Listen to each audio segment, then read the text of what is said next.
সেটা হলো কি আপনি সবগুলোতে ঠিক আছে সব যত রুগী আছে সব ইনশাল্লাহ কাজ করবেন সব ঠিক আছে তা একটা হাজিরা দেখব ঠিক আছে বিদেশি এক রুগী ফিজি আয়ারল্যান্ড থাকে ঠিক আছে ফিজি আয়ারল্যান্ড রুগী ভিডিও ফোনে আছে ঠিক আছে ভিডিও ফোনে আছে তা আপনার ওখানে আপনি করবেন একটা মেয়েকে সে ভালোবাসে মেয়েটার নাম বলবো আপনি দেখবেন না সান্ত্বনা পাক দিয়ে দেখাবো এটা বলেন সান্ত্বনা দেখতে পারবে সান্ত্বনা একটু জোরে কথা বলেন হ্যাঁ ঠিক আছে আচ্ছা তাহলে একটা সাইটে যান আপনি সাইটে যান অতি সত্তর সান্ত্বনা আপা হাজির সাহ জোরে কথা বলেন সান্ত্বনা আপা হাজির সাহ হ্যাঁ আপা আচ্ছা ওই আপনি একটা মেয়ে হাজিরা দেখবেন একটা ছেলে মেয়েটাকে ভালোবাসে ফিজি আয়ারল্যান্ড থাকে মেহেরপুর বাসা ছেলেটার নাম আলমগীর হোসেন বাবার নাম হলো আমজাদ হোসেন মা হলো কুলসুম খাতুন মেহেরপুর ঝুপি ঠিক আছে এখানে বাসা আমঝুপি মেহেরপুর কিন্তু এই ছেলেটা যাকে ভালোবাসে তার নাম হলো শ্যামলী ইয়াসমিন মা হলো মাজেদা খাতুন বাবা হলো আব্দুল কুদ্দুস ঠিকানা মেহেরপুর সবুরপুর ঠিক আছে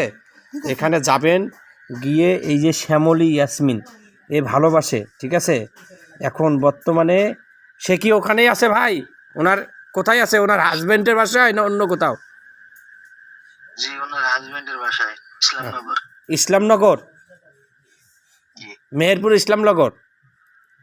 জি মেহেরপুর ইসলামনগর আচ্ছা মেহেরপুর ইসলামনগর ওনার হাজবেন্ডের ওখানে আছে আর মূল কথা হলো কি ওখান থেকে তাকে এদিকে আনতে গেলে বা করণীয় কি এবং কিভাবে কাজ করতে হবে কোন নিয়মে করতে হবে এবং তার শারীরিক কোনো সমস্যা আছে নাকি কোনো মানসিক কোনো সমস্যা আছে নাকি এ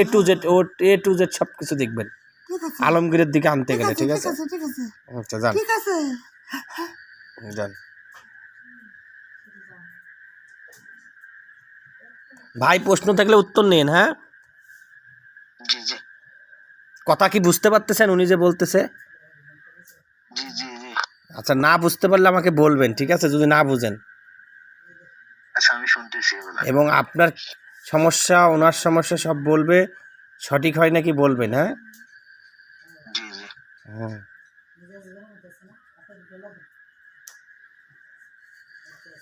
মানে আমার স্ত্রী আর কি বুঝেন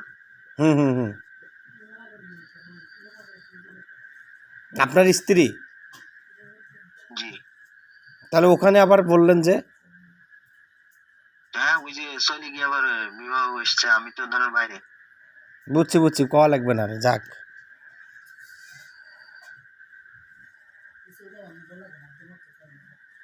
গ্যাসে তো সময় লাগে হ্যাঁ আটটা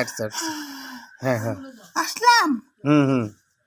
আমি দেখতে শুরু করে আসছি হ্যাঁ সব কিছু বলেন ওনাকে তাই আমি বলতে শুনতে পাচ্ছেন হ্যাঁ ওই মেয়ে ছেলে ভালোবাসি সিস্টেম আছে হুম কথা বলতে এটা কি করবেন ইনি প্রথম স্বামী ইনাকে রেখে উনি দ্বিতীয় অন্য জনের কাছে বিবাহ করছে বুঝছেন এখন এটা কি জন্য করলো কি কারণ কেন বিবাহ বললো কথাটা বলেছি কেন হলো কি সমাচারে ওখানে দেখা যাচ্ছে যে অনেকে করণেই দেখে আছে করণে যে বিবাহ করছে সে করছে না অন্য কেউ করিয়ে ওখানে পল্টিছে হ্যাঁ কথা বলছো হ্যাঁ তারপর